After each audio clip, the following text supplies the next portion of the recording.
Hi there, you're watching Reddit Confessions, where the past never stays buried. Buckle up, because this isn't a story about revenge. It's not even a story about closure.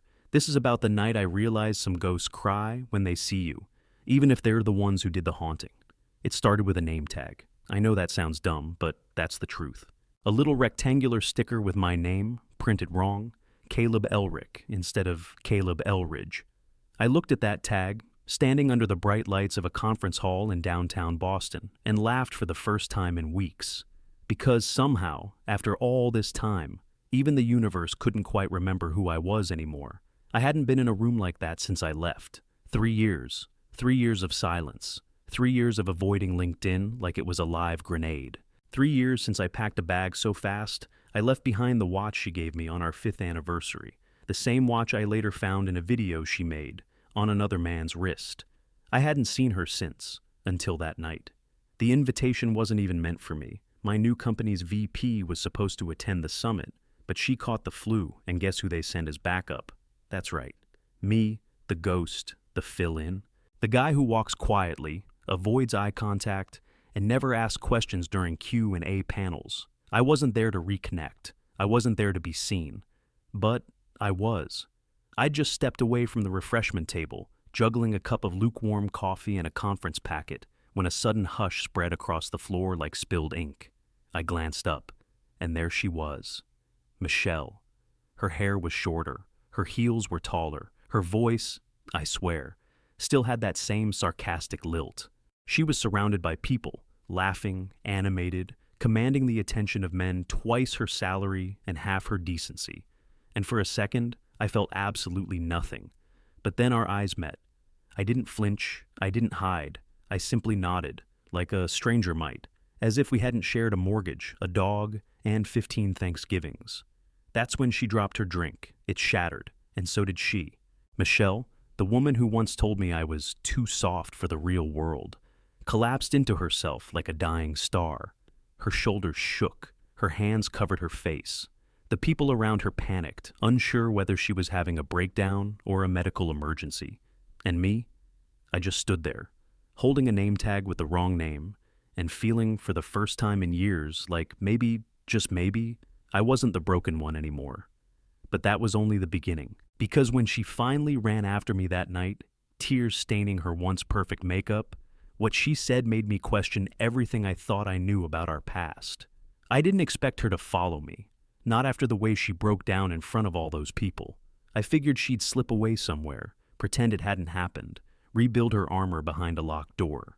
But I barely made it halfway down the hallway toward the elevators when I heard heels, sharp, desperate, uneven, slapping against the marble floor behind me. "Caleb, please!" Her voice cracked. I froze. Not because I wanted to, but because my body still obeyed her voice before my brain could argue. I turned. She looked like a ghost wearing her old skin, hair curled in a rush, mascara streaking down her face, her conference badge swinging wildly against her chest. For a second, neither of us spoke. She stepped closer, eyes searching mine like she'd misplaced something vital in them. "You can't just show up like this," she whispered, voice trembling. "I didn't know you'd be here." "Yeah," I said flatly. "Neither did I." I moved to walk past her, but she blocked me, hand on my chest. Not in a romantic way, but like she was anchoring herself to something real. "You don't understand. I didn't, Caleb, it wasn't supposed to happen like that. I was supposed to find you first." I needed to explain. I stepped back, her hand falling away like a leaf in wind. "Explain what?" I asked. "That you lied? That you left me hanging on words you whispered to someone else? That you spent our anniversary in someone else's arms?" Her face twisted, but not in anger, in regret. That scared me more than rage would have. "He's gone," she said suddenly. "He left. A year after you did. I thought I made the right choice. I don't know what I thought anymore." Her voice broke, and for once I didn't feel pity. I felt fury cooled into silence. "You chose him," I said, "and you let me disappear like I never mattered." "But you did," she sobbed. "You still do." And just like that, the hallway spun slower. I was no longer holding a coffee or a packet. I was holding 3 years of silence, and a storm was coming. I could feel it in her breath. Because what she said next wasn't forgiveness. It was something far worse. I should have walked away right then. Every instinct in me screamed to leave her standing there in that hallway, crying for a version of me she no longer deserved. But my legs, as usual, betrayed me. I didn't speak. I just waited. Maybe some part of me wanted to hear her admit it, own the destruction. But what she said next didn't follow the script I'd written in my head over the past 3 years. It wasn't just him, Michelle whispered. There were others. Not like that. But I was already slipping before him, before Chicago. I kept thinking if I could just feel something new, something sharp, it would pull me out of the numbness. I didn't expect to lose you completely. She looked up at me, eyes pleading for some kind of reaction. I gave her nothing. My silence was the last shield I had. You were always so gentle, she continued, like that was an accusation. So good. And I hated myself for not being able to meet you there. I laughed under my breath, just once.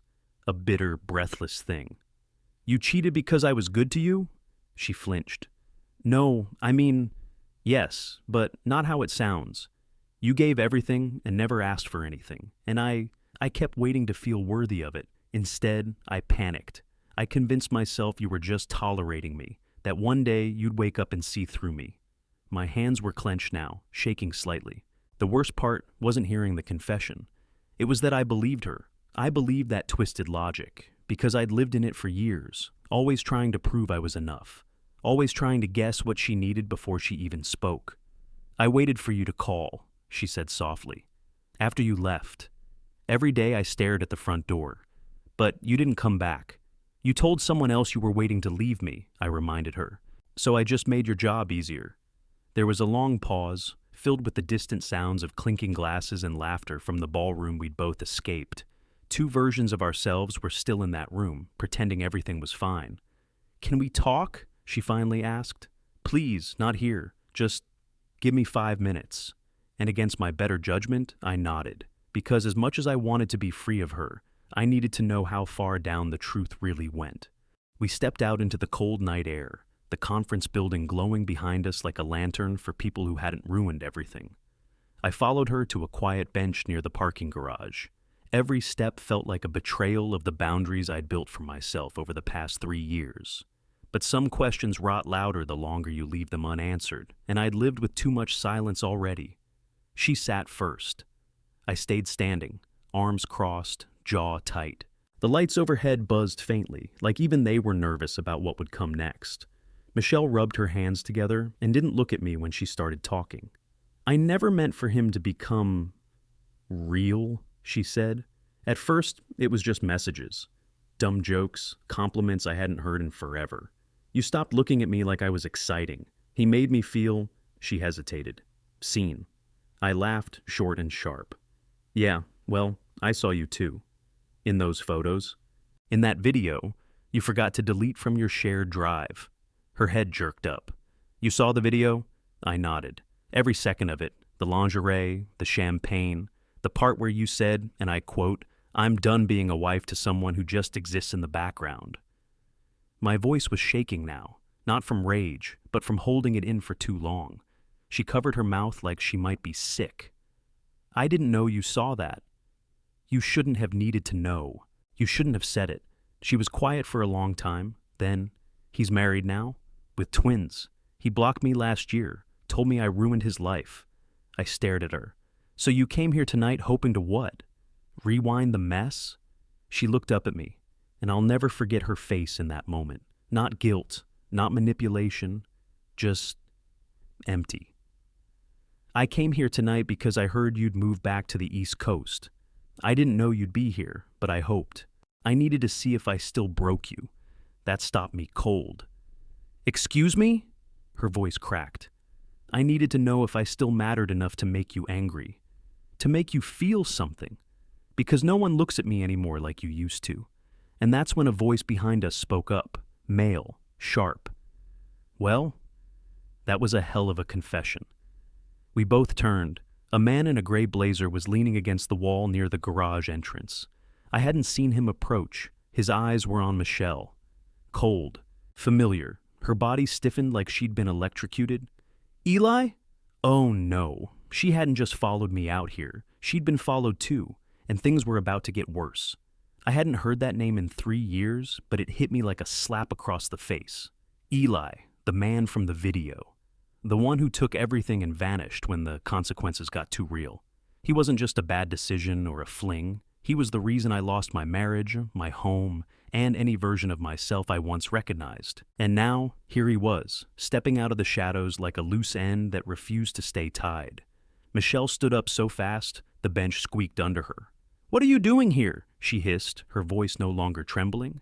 There was something sharp in it now, like the edge she always saved for people she couldn't manipulate. Eli's smile was anything but friendly. "I could ask you the same thing, Chell, but I think I already know." "You saw him," he said, nodding toward me. And suddenly, the conference became a confession booth.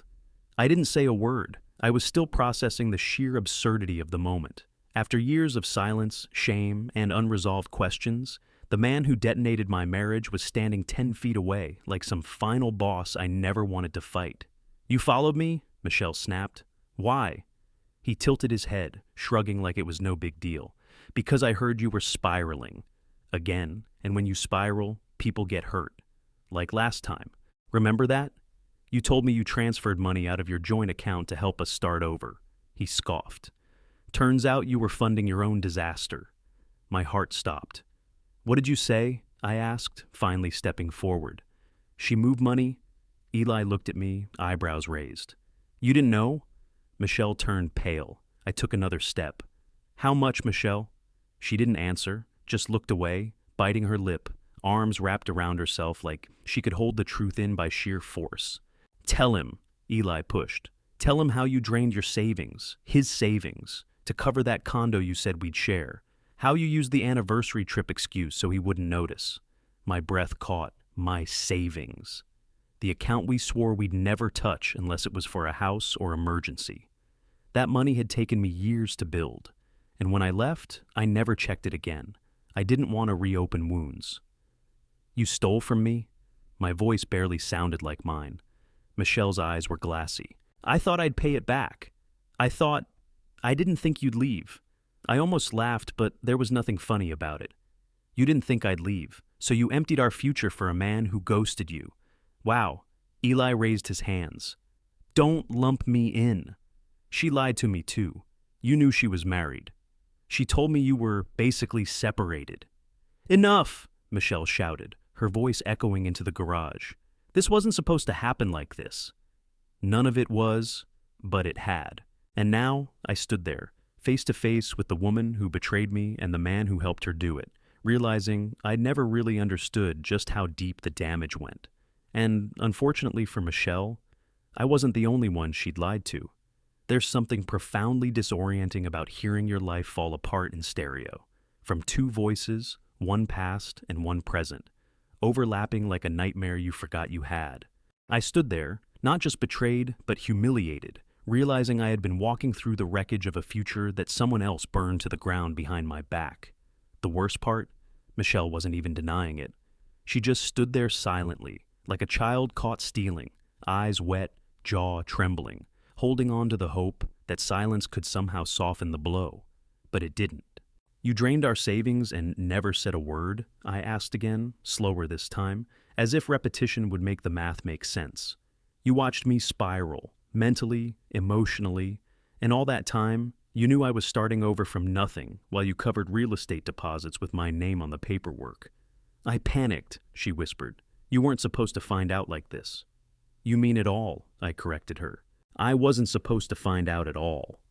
Eli shifted his weight and exhaled, glancing off to the side like he regretted ever speaking. "Look, man," he said, "if it helps, she played both of us. I was under the impression this was going to be a clean start. She said you were out of the picture, that everything was settled. You bought a condo with stolen money," I snapped. "That doesn't just happen by accident." Michelle stepped in between us. "Please stop. Just stop. None of this helps." "Oh, now you want to be the voice of reason?" I said, my voice rising despite my best efforts to stay composed. "You let me think I was just not enough. You let me walk out thinking I was the failure in our marriage." Because I didn't know how to ask for help, she shouted. You always wore your guilt like armor, and I was drowning. I tried to pretend I didn't care, but I did. I still do. Her words landed like stones, but they didn't move me. Not anymore. Maybe 3 years ago, they would have cracked something open. Now they just echoed in a room that had already been cleared out. Then Eli's phone buzzed. He glanced down, and his face changed. Michelle, you should see this. She snatched the phone from his hand. Her entire expression dropped in seconds. I didn't even have to ask. What is it? I said. She turned the screen toward me. It was an email from a legal firm. Subject line, immediate notice of civil action. Her name was listed at the top. What is this? I asked again, more sharply. She didn't answer, but Eli did. Apparently, your name wasn't the only one on that paperwork. My blood ran cold. What are you talking about? Eli took a deep breath. She used your identity, Caleb. On the financing, on some of the tax documents. You're on the hook for part of it? I blinked, swaying slightly like the ground had just shifted under me. You're lying, I said, voice cracking. She wouldn't. I didn't think it would go that far, Michelle said, finally looking at me with something close to horror. I was desperate. You were gone. I thought it was over. And just like that, the past wasn't just a memory anymore. It was a legal liability, and I wasn't done paying for what she'd done. The hallway lights flickered as if even they were hesitant to stay lit for what was unraveling. I stood there, not as a man who had found closure, but as someone being handed a brand new burden by the very people who once hollowed him out. My voice felt thin in my throat. You used my identity? The words tasted sour, unreal, like I was reading someone else's nightmare aloud. Michelle didn't answer. She just slowly sank back onto the bench, her shoulders hunched forward like the weight of her own choices had finally become unbearable. Eli didn't seem smug anymore. In fact, he looked uncomfortable, like he hadn't expected this to go so far. The notice was emailed to both of you, apparently. They just CC'd the addresses on the documents. You might want to call someone. Fast. I didn't think they'd pursue it, Michelle muttered. I tried to resolve it months ago. I thought I had time. My jaw clenched so tight it hurt. Time to do what? Erase my name from documents you forged? She looked up at me then. Truly looked. Eyes glassy, makeup ruined, dignity shattered. I didn't do it to hurt you. I thought if I could just make something of myself without asking for help, I could fix it all before you ever knew. My laugh this time was louder, raw. You wanted to fix things by committing fraud in my name? You know how insane that sounds? She stood, suddenly desperate again. I was drowning. After you left, everything collapsed. My credit, my job security. I panicked. I told myself it was just temporary, that I would undo it before it caught up to either of us. And yet, here we are. The sickest part of all of it wasn't even the betrayal. It was how familiar this moment felt. Me carrying the weight, her breaking under it, and some third party in the corner trying not to get caught in the fallout. A loop I thought I'd escaped years ago. But life, it seems, loves reruns. Then Michelle said something that made my stomach twist. I didn't just use your name, Caleb. I used your parents' address. What? I needed a physical location.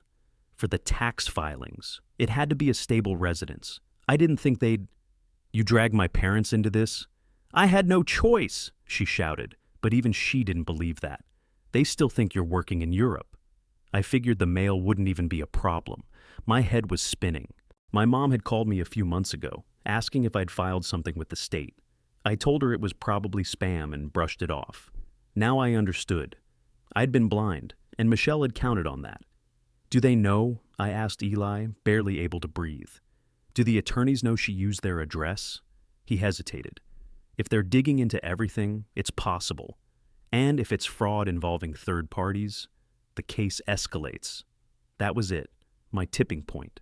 I turned to Michelle, colder than I'd ever felt. You didn't just ruin my life. You put my parents at risk. You hijacked their names, their peace, and for what? A condo with a man who ran the second things got hard? She started to cry again, but I didn't care anymore. You're going to fix this, I said. You're going to own every piece of it. And if my parents get so much as a single envelope with legal ink on it, this goes beyond civil. I will press charges. Her lips quivered, but she nodded. Then Eli, awkwardly rubbing the back of his neck, said, You might want to talk to her sister. She was involved too. I froze. Her what? Michelle covered her face. And just like that, I realized this wasn't just a betrayal. It was a web, one with more threads than I ever imagined. I left the conference without saying another word. Not to Michelle, not to Eli, not to the version of myself that had waited too long for an apology that would never come the right way. My head was buzzing the whole drive home, not just with anger, but with something else I hadn't felt in years: control. The next morning, I made 2 phone calls. The first was to my parents. I told them everything, not to worry them, but because they deserved the truth. They were stunned, yes, but relieved I wasn't hiding anymore. My mom cried. My dad asked if I needed a lawyer. I said I'd already contacted one. The second call was to a law firm, not out of revenge, but protection. I wanted my name cleared and my family's too. I wasn't going to bury this one like I had the past. I was going to handle it, step by step. The attorney walked me through the process, said it wouldn't be easy, but it was fixable. That word, fixable. I clung to it. 3 weeks later, I received written confirmation that my name had been removed from the property filings. Michelle, under pressure from her own mounting debt, agreed to cooperate in full. She even wrote a statement accepting full responsibility. Maybe it was guilt. Maybe it was fear. Either way, I didn't care. I wasn't doing this for her. I was doing it for me. Eli vanished again. Honestly, I was fine with that.